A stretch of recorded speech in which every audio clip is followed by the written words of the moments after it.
In the year 2149, Earth was no longer the vibrant cradle of life it once was.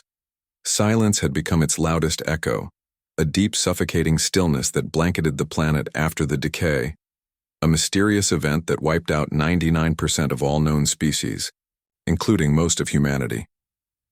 No one knew how it started, only that it was linked to them, a species that emerged from the shadows as civilization crumbled. Unlike anything seen before, these beings didn't speak, didn't eat, didn't sleep. They only moved, observed, and vanished into thin air whenever encountered. At first, people thought they were hallucinations born from trauma and fear, but then came the disappearances. Entire towns going quiet overnight, communications dead, airwaves empty.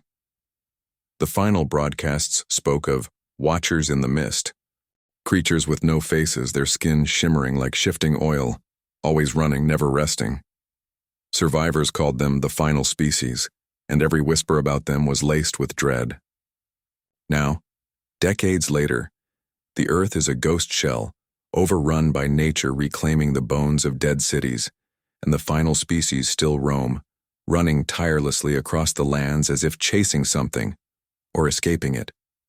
Among the silence, a girl named Elia walks alone with a cracked radio and a journal full of rumors, determined to find out what these creatures really are, and why they haven't stopped running. Elia had grown up in the ruins of what was once New Toronto, raised by a scavenger, who taught her how to survive without drawing attention, especially from them.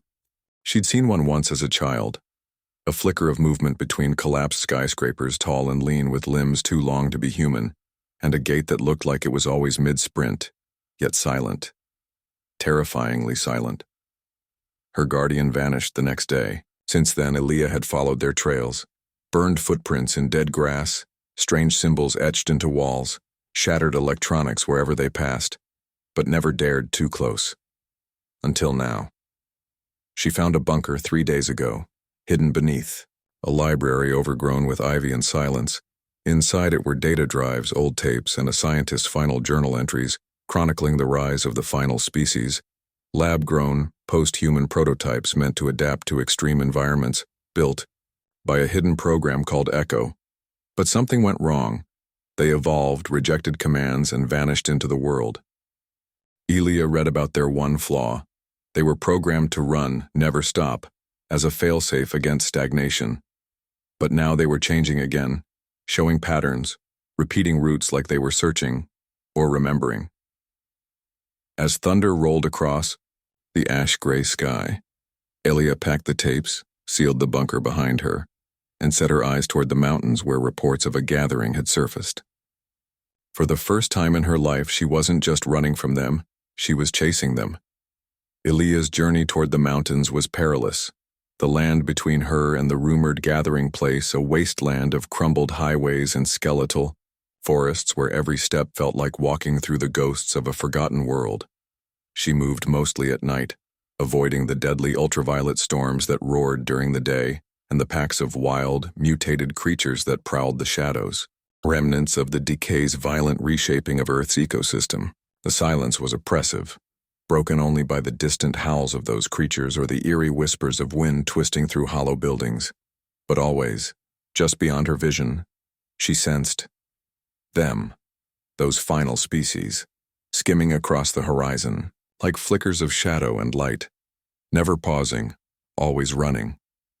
At times she caught glimpses of their glowing eyes piercing the darkness, reflecting her own growing desperation and curiosity, as if they were aware of her pursuit and deliberately avoiding direct contact. Her radio crackled with fragments of static and old transmissions, snippets of forgotten news broadcasts warning about Echo and the failed experiments, but no clear message ever came, as if the world itself refused to communicate now that it was dominated by silence and fear. She thought about the scientist's journal and the data drive she carried. They spoke of a code buried deep within the final species' DNA, a hidden message or signal that might explain their endless flight, and possibly stop it. Elia knew this was no ordinary chase. She wasn't just seeking answers for herself, but perhaps the key to restoring Earth's voice and breaking the silence that had swallowed humanity's future. The closer she got to the mountains, the more She noticed changes. The terrain grew less devastated. Strange bioluminescent plants began to pulse faintly in the dark, and faint traces of old technology appeared half-buried in moss and vines, remnants of long-abandoned research stations rumored to have been the birthplace of the final species. One night as she camped near a cracked observatory dome, a sudden flash of movement drew her attention. A group of them had gathered, their bodies illuminated briefly by lightning, their forms shifting and flickering like living shadows caught between dimensions. They weren't running this time, but circling an ancient monolith covered in glowing symbols that matched those in the scientist's journal. Elia's heart pounded. This was what she had been looking for, the first sign of intentional behavior, beyond endless flight. She approached cautiously. Her breath caught in her throat as she realized the creatures were not merely fleeing, but searching for something lost, something vital to their existence, and perhaps to the fate of the world itself. As dawn broke, painting the sky in hues of blood and ash, Elia made a silent vow.